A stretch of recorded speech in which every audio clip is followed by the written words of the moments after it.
દવા હેઠી થશે ગામની માંડવી કરતા આપણે માંડવી નંબર 1 થવી જોઈએ. હું કહું હજી એક ડબલું લઈ આવ ને. હવે તું ડબલાની રેવા દે અને મારી વાત સાંભળ. હા. હવે આમાં કઈ થાય એમ છે નહીં. રોટાવેટર માર દઈને આમાં અડદ વાવી જાય. આમાં કઈ બીજું કઈ હવે થાય નહીં. પૂરું થઈ ગયું કામ આનું. વેદિયા હવ તારી માંડવી હવે પતી ગઈ હવે પીરી રેડ કમરો થઈ ગયો માર દે. જોતા ઢગલો જોઈ લે. એવડી દવામાં સાટી દીધી કઈ તું મારા ભેરો વયો આય તારી આ પીરીને લીલી કરાવી દઉં એવું હોય હા તો આજના તો કામ થઈ જાય. હા. આ હું લઈ આવ્યા કોથળીઓ બે. આ છે જિંદા હા આ કોસામિલ ગોલ્ડ બેયની જોડી નંબર 1 જોડી આમે થેલિયું પડ્યું હોય તો જોડી જેવી જ લાગે કરણ અર્જુન જેવી. અને આ મૂછું હોય તો નથુ લાલ જેવી. વાહ રે વાહ.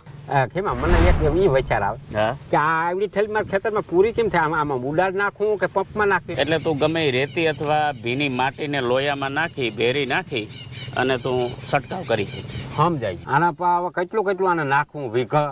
જો છે ને આ પ્રતિ એકર 8 કિલો જિંદા હા આ કોસામિલ ગોલ્ડ છે એ પ્રતિ એકર 100 કિલો એક જ 100 કિલો અને ઓલું 8 કિલો. હા જેમાં તું મને છે ને શુદ્ધ ગુજરાતીને સમજાવી દે કે આ ફાયદો શું કરે? જો એકતા માંડવીના મૂળ હોય ને હા એનો સારો વિકાસ થાય મૂળિયાનો વિકાસ, પાંદડાનો વિકાસ થાય પાંદડાનો વિકાસ. અને જે આ તારી પીરી પડી ગયા ને પાંદડા હા બરોબર મન પડે એ દવા સાઈટી રાખી હા ઈ વાત તારી. એ તારે થોડાક દીમાં પાંદડા લીલા સમ થઈ જાય બસ જો ઈ જ જોઈ મારા. બરોબર છે હા. પછી મોટામાં મોટો બીજો ફાયદો શું ખબર છે? જેથી તારે પાક ઉતરે ને હા બરોબર છે તેથી માંડવીનો જે ડોડવો હોય પોપટો હોય હા એમાં વજન વધે. આ કપાઈની તારે ટકાવારી વજનદાર આમ ભરાવદાર ડેડવો ટકાવારી પૂરી તેલની. ટકાવારી પૂરી અને તા વજન વધ્યો એટલે તેલ એ વધશે માંડવીમાં. હા હું ઈ વિચાર કરું. સમજાય કે ગુણવત્તા વાળો ડેડવો. ગુણવત્તા. હા આ ખેમાં ઝીંક છે ઝીંક હા ઈ શું કામ આવે? આ ઝીંક છે ને એક મગફળીમાં જે કોઈ પણ છોડવો હોય ને એના તંતુ મૂળનો વિકાસ કરે. પછી બીજા નંબરમાં રોગ પ્રતિકારક શક્તિ અને તંતુ મૂળનો વિકાસ કરે. એટલે એક જાતનું પ્રોટીન છે એટલે ને પ્રોટીન.